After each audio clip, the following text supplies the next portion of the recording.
হাওড়া ডোমজুর ব্লকের নানা এসএসকে-তে একটি সেন্টারে এক স্বাস্থ্যকর্মীকে অত্যাধিক মানসিক চাপ দেবার অভিযোগ উঠল সিএইচও এবং বিএমওইচ এর বিরুদ্ধে। অত্যাধিক মানসিক চাপে ওই স্বাস্থ্যকর্মী এখন জীবন মৃত্যুর সঙ্গে লড়াই করছেন বেলেঘাটা অ্যাপোলো হাসপাতালে। এই ঘটনার প্রতিবাদে নার্সিং ইউনিটের সদস্যরা বৃহস্পতিবার হাওড়া সিএমএইচও দপ্তরে ডেপুটেশন জমা দিতে আসে।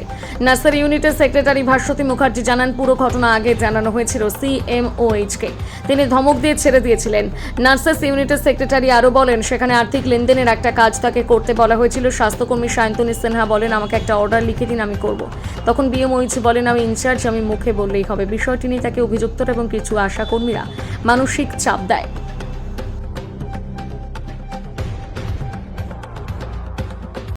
দিদি, আজকে আপনাদের এই কর্মসূচিটা কিসের জন্য? এখানে ডোমজুর ব্লকে নান্না এসএসকেতে একটা ঘটনা হয়েছে। একটা সেন্টারের মধ্যে কোনো বিষয় নিয়ে ধারাবাহিক বেশ কিছুদিন ধরে একটা সমস্যা চলছিল। সেখানকার সিএইচও, এএনএম তারা সিএমওইচের কাছে, বিএমওইচের কাছে এটা জানিয়েছিল, কিন্তু সেইটার কোনো সুষ্ঠু সমাধান না করে সিএমওইচ বকাঝকা দিয়ে, ধমক দিয়ে জিনিসটা ধামাচাপা দিচ্ছিলেন। এটা হতে হতে এমন একটা জায়গায় যায় যে অথরিটির তরফ থেকে ওই সিএইচও একজন মেয়েকে, তার নাম হচ্ছে সায়ন্তনী সিনহা, তাকে কোনো কিছু একটা কাজ করতে বলে যেটা করার কথা নয়ও। এবার ও তখন বলে যে আমাকে একটা অর্ডার করে দিন, আমি এই কাজটা করব। এবার বিএমওইচ বলেন যে আমি ইনচার্জ, আমি মুখে বলছি এটাই যথেষ্ট, এবং সেটা একটা টাকা পয়সা সংক্রান্ত। তো সেটা তো যথেষ্ট নয়। মুখের কথা কে কখন পরে অস্বীকার করবে, স্বীকার করবে। অতএব ও নিশ্চয়ই এটাকে খুব একটা নির্ভরযোগ্য মনে করেনি, সেজন্য ও বলেছে আমি করতে পারবো না। তখন সেখানে বিএমওইচ এবং ওই আশাকর্মী বোধহয় দু একজন ছিল, তারা মিলে তাকে থ্রেট করে এবং বলে যে আপনি লিখে দিন যে আপনি করতে পারবেন না। তাকে কিন্তু কেউ লিখে দিচ্ছে না যে আপনি কাজটা করুন, অথচ তাকে বলছে যে আপনি লিখে দিন, আপনি করবেন না। এইটা নিয়ে সে একা এবং অন্যরা মিলে তাকে এমন একটা হিউমিলিয়েশন করে যে তারপরে ওখান থেকে বেরিয়ে ও পুরোপুরি কারোর সঙ্গে কথা বলা বন্ধ করে দেয়, খাওয়া দাওয়া করে না, শুধুই কাঁদতে থাকে। এই করতে করতে ওর শারীরিক অবস্থা খারাপ হয়, তারপরে স্থানীয় হাসপাতালে ভর্তি হয়। সেখানে ওর পরিস্থিতি আরও খারাপ হয়ে যাওয়ার পরে এই মুহূর্তে ও বেলেঘাটাতে অ্যাপোলোতে ও অ্যাডমিশন আছে এবং ভেন্টিলেটারে আছে। ও বাঁচবে কিনা যথেষ্ট সন্দেহ আছে। একটা লড়ালড়ি করছে। ওর একটি 2.5 বছরের মেয়ে আছে। তাহলে এই যে একটা সমস্যা, এটা যারা আধিকারিক তারা যদি সমস্যাটার সমাধান না করতে পারেন, সবসময় ধমকে চমকে তো সবসময় হবে না। এই 2.5 বছরের মেয়েটার উপরে যদি কোনো বিপদ নেমে আসে, মেয়েটার যদি কিছু হয়ে যায়, তার দায়িত্ব কে নেবে প্রথমত? দ্বিতীয়ত, এত কিছু গণ্ডগোল হওয়ার আগেই সিএমওইচকে যে জানিয়েছিল লিখিত, সেইটা যদি একসঙ্গে বসে ব্যাপারটা মিটিয়ে নেওয়া যেত, তাহলে আজকে এই দিনটা দেখতে হতো না কাউকেই। এখন তো জানা যাচ্ছে না ওর কী হবে। এবং এই যে স্টেটের মধ্যে দিয়েও যাচ্ছে, এটা তো কাজের জায়গা থেকে, সম্পূর্ণভাবে কাজের জায়গা থেকে ওকে এই পর্যায়ে নিয়ে যাওয়া হলো। একটা সুস্থ, শারীরিক এবং মানসিকভাবে যথেষ্ট সুস্থ একটি মেয়ে, ও যে চিঠিটা লিখেছে, সেই চিঠির অক্ষরগুলো দেখলে বোঝা যাবে যে ওর কোনো রকম সমস্যা ছিল না মনের মধ্যে।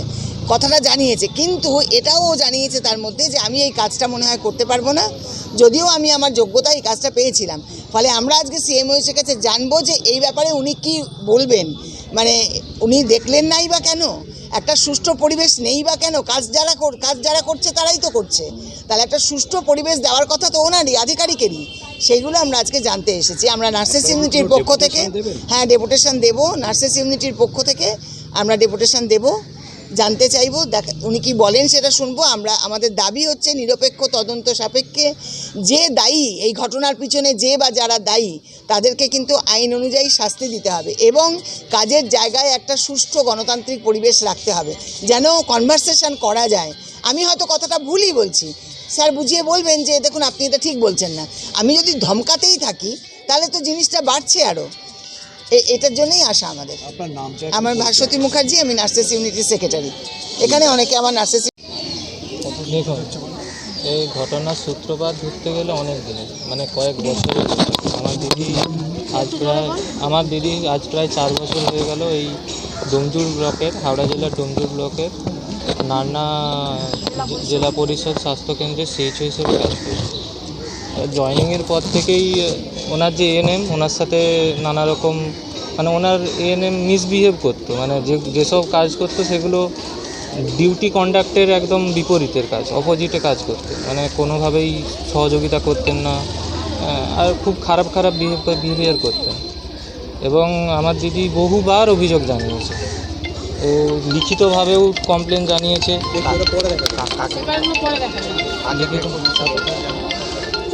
ওখানকার যে এনএম উনি আশারা ছাড়াও ওখানকার যারা বেনিফিশিয়ারি ওই সেন্টারে তাদের সাথেও প্রচণ্ড খারাপ বিহেভ করতেন। এই নিয়ে আশারাও লিখিতভাবে আমার দিদিকে জানায় সিএইচও হিসেবে। আমার দিদির সাথেও খুব খারাপ বিহেভ করতেন। ইনফ্যাক্ট এরকমও হয়েছে যে এতটাই উনি মানে অশ্রাব্য ভাষা বলতেন বা মানে মারতে আসতেন, এ ধরনের ব্যাপার। মানে ওনার সেন্টারে ওনার যেখানে রুম তার পাশে ইউরিন, সেন্টারের ইউরিন বাথরুম, সেখানে ভয় মানে আমার দিদি যেত না, আনকমফোর্টেবল ফিল করতে বলে, মানে এতটাই খারাপ ব্যবহার ছিল না। সেই নিয়ে আমার দিদি বিএমওইচকে লিখিতভাবে অ্যাপ্লিকেশান করেছিলেন, কিন্তু সেই অ্যাপ্লিকেশানের কোনো স্টেপস নেওয়া হয়নি। আমার দিদি সব জায়গায় জানিয়েছে, সিএমওইচেও জানিয়েছেন, সব জায়গায় জানিয়েছে, কিন্তু ব্লক মেডিকেল অফিসারকেও জানিয়েছেন, কিন্তু কেউ কোনো স্টেপস নেয়নি। আর শুক্রবার দিদিকে জোর করে একটা ফরম্যাটে সাইন করানোর চেষ্টা করিয়েছে। সেখানে অ্যাকচুয়ালি করার কথা এএনএমের ফরম্যাটে সাইন করার কথা। এবার ওই যে বললাম ওনার এএনএম কোনো কাজ করেন না, কাজ না করলে ওনার এএনএমকে কেউ সেভাবে কখনো ব্লকেও কেন হায়ার অথরিটি কোনোদিনও ওনার এএনএমকে কিছু বলেওনি, সেই জায়গা থেকে ওনার এএনএম কাজ করেননি। এবার আমার দিদির ওপরে বিএমওইচ ঘুরে আমার দিদির ওপরে চাপ দিয়েছে যে আমার দিদিকে করতে হবে, অথচ যেটা করার কথা এএনএমের। এবার সেই যে ফর্মটা ওখানে দেওয়া থাকে যে CHO/ANM এরকম করে সাইনের অপশান দেওয়া থাকে, তো সেই হিসেবে বিএমওইচ ম্যাডাম বলছেন দিদিকে যে আপনার এটা দায়িত্ব, যেটা আপনি ইনচার্জ, আপনার দায়িত্বে পড়ে। কিন্তু একটা যে কোনো ইনস্টিটিউশানে সব কিছু একজনই তো সব কিছু চালায় না, একটা ইনস্টিটিউশনের কিছু দায়িত্ব ভাগ থাকে। ইনচার্জ অবভিয়াসলি ইনস্টিটিউশনের দায়িত্বে থাকেন ঠিকই, তার মানে এটা নয় যে ইনস্টিটিউশনের সব কাজ ইনচার্জ নিজে হাতে করবেন, তাই না? তো ওই দায়িত্বটা এএনএমের ছিল, উনি করেননি, সেক্ষেত্রে আমার দিদিকে জোর করে করতে হয়েছে। এবার এই ধরনের ঘটনা এখন নয়, মানে ওনার এএনএম কোনো কাজই করেন না। তো আমার দিদি সেই দিন বিএমওইচকে বলেন যে আপনি তাহলে লিখিতভাবে দিয়ে দিন যে আমার এএনএম কোনো কাজ করবে না, আপনি সেটা মানে কাজ করতে যে অক্ষম, আপনি এটা আমাকে লিখিতভাবে দিন। তখন বিএমওইচ টেবিল চাপড়ে উঠে পড়ে মানে আমার দিদিকে অনেক বকাবকি করেছেন এইসব। এছাড়াও দুজন আশা ছিল, আর একজন আশাদেরকে লিডার ছিল রুমা ঘোষ, সে আবার আমার দিদিকে আঙুল তুলিয়ে শাসিয়েছে। আর ওদের বিএমওইচ হচ্ছে ঋদ্ধি চক্রবর্তী। তো এই সব ব্যাপার হয়ে ওনাকে আমার দিদিকে জোর করে একটা দরখাস্ত লিখিয়েছে যে সাইন করবে না বলে, তো সেটা জমা করিয়েছে।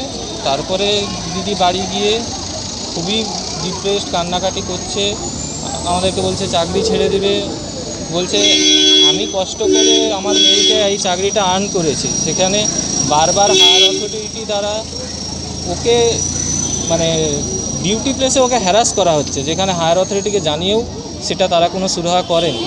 এইভাবে বারবার ও ডিউটিতে এক্সপ্লয়েটেড হয়েছে। এইভাবে এক্সপ্লয়েটেড হতে হতে জানি না, ও প্রচণ্ড শোকে ছিল। এখন কি অবস্থা? এখন আইসিইউতে আছে, খুবই ক্রিটিক্যাল কন্ডিশন। কোথায়? Apollo multi speciality hospital. কবে ভর্তি হয়েছে? সোমবার রাত্রে। সোমবার। তো এই মতো অবস্থায় কী চাইছেন? আমি তো অবশ্যই চাইবো যে ডিপার্টমেন্ট থেকে ইনকোয়ারি হোক, ডিপার্টমেন্ট থেকে এগুলোর ব্যবস্থা নেওয়া হোক। কেন সেদিন কী ঘটনা ঘটেছিল সেটা আমাদের দেখাতে হবে। হ্যাঁ, আমরা জানতে চাই যে